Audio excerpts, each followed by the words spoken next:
Hey guys, so like I said in the last video, I'm not really having many ideas about new content I could produce on this channel, but I have been commenting quite a lot on videos on YouTube, quite a lot recently, and I just want to talk today about a few responses to things that I say to people that do kind of annoy me. So the first one is, this is just my opinion, and I'm entitled to it. As a basic, isolated statement, there's nothing wrong with that. That's undeniably true. It's the way people use this to kind of shield their opinion from any kind of counter-argument. People will say what they think of something. I'll write a response as to why I don't agree with what they're saying, and they'll come back to me and say, but this is just my opinion, I'm entitled to my opinion. Yes, you're entitled to your opinion, but it doesn't mean I'm not allowed to say why I disagree with what you're saying. I think there's kind of a misconception or a myth going around the internet that disagreeing with someone is the same as saying their opinion is wrong or invalid in some kind of way. It's not, guys. You're all entitled to your own opinion. Other people are entitled to theirs. They're also entitled to disagree with your opinion. An opinion that another opinion isn't right is just as valid as that original opinion. I'm sorry, guys, but this idea that it's just your opinion does not make it immune to any kind of counter-argument. Are you saying that... And then they ask what it is that you're saying. The reason this kind of annoys me is it kind of puts you in kind of a dead-end situation in any kind of discussion or conversation that you're having with someone, because you're basically reduced to just either saying yes or no. And if you're saying yes, there's not really anywhere else that the conversation can go. Like, you might say, I think we need to recycle more rubbish. It's like, are you saying that what we recycle now isn't enough? Yeah, that's exactly what I'm saying. It ends the conversation right there, and it can't be taken sort of any further. It's like, but if the answer to that question is no, then I'm just left kind of confused. She's like, say, I think we need to recycle more rubbish. She says, are you saying that we shouldn't recycle, like, at all? It's like, no, I am not saying that. That's the complete opposite of what I said. It's like, and it just leaves me confused. It's like, I'm first of all a bit annoyed because they're putting words in my mouth, and they've also kind of misunderstood what I've said.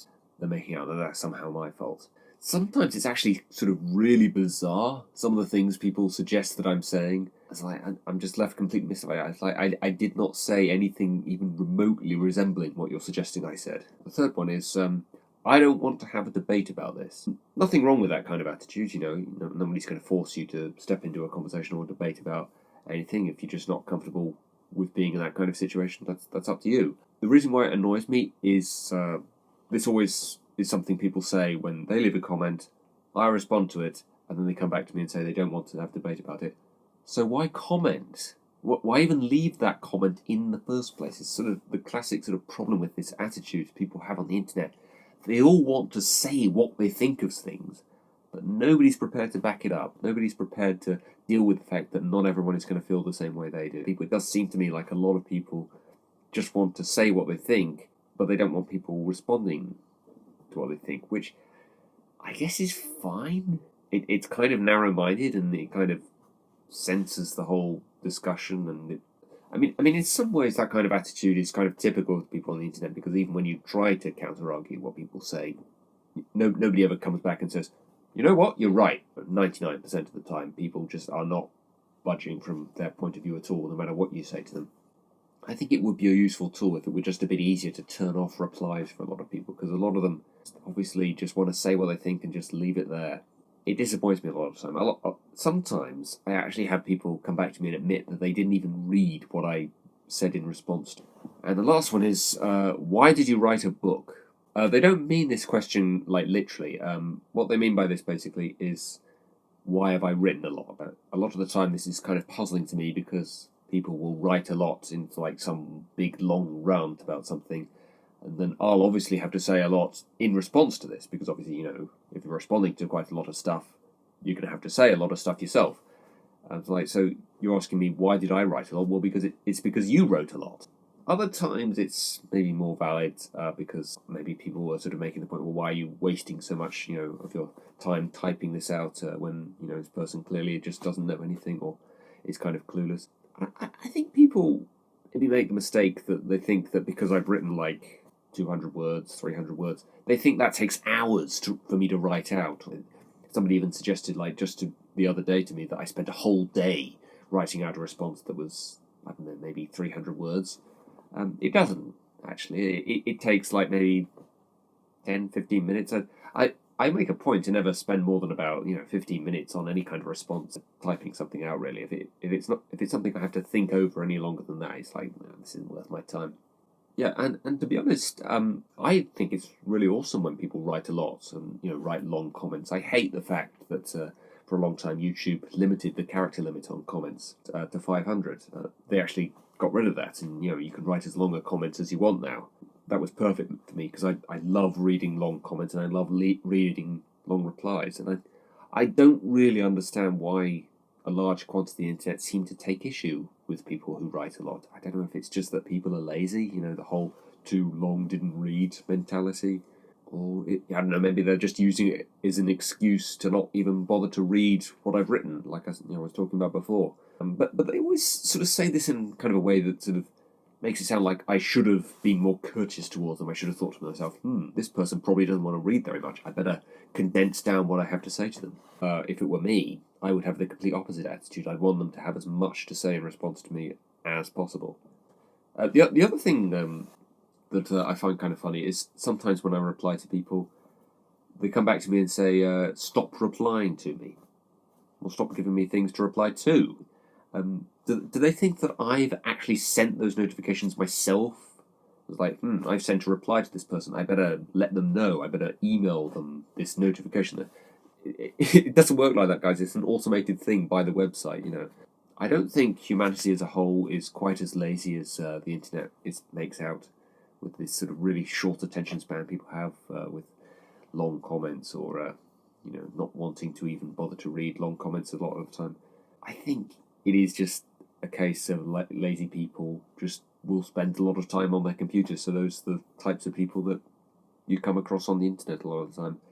And I don't know, maybe people are going to be really ironic here and deliberately leave really annoying comments in the comment section of the video. Because, even these comments I talked about now, they kind of annoy me that, they're these specific types of comments, but I'd rather have them than no comments at all. And just to wrap things up, guys, I thought I'd share with you a few sort of particularly amusing comments that I've seen on some of my videos. So, first of all, there's this one. It's not a bad comment or anything. I just don't understand it. What's going on here, guys? If anyone can explain this comment to me, please feel free. It's funny, they actually open it up by saying, "You know how it goes." No, sorry, I actually don't. I have no idea what this is about. And there's this one which is on my response to the Mabel is Terrible video. I just find this kind of amusing. First of all, they end their first comment by calling me a fucking prick, and then they end the second one by saying they're not trying to be rude. Slightly hypocritical, that, I would say. I also like the fact that the start of the reply that they give me, they use your, as in you are, and then your, as in ownership, but they spell both yours the same, which kind of suggests to me that the second one is only correct by accident, and they're not actually even aware that there are two types of your. Here's one that's just, an incredible insight into what they really thought of the review. Yeah, they even go to the lengths of capitalizing every other word for no particular reason and calling it an good review. And going to finish things off with probably the best of all, which is an example of the first type of comment that I was talking about. The quote at the beginning is them quoting themselves from a previous comment that they had sent me. Basically, that they do seem to be under the impression that because this is their opinion and they're entitled to it, this means I can't counter anything that they've said. It's also disappointing that they openly admit that they didn't read my response, or barely read it, as they put it. This person does seem completely convinced that just because it's their opinion, that means people can't say that they disagree with them, which just seems utterly baffling to me as to why people would think that.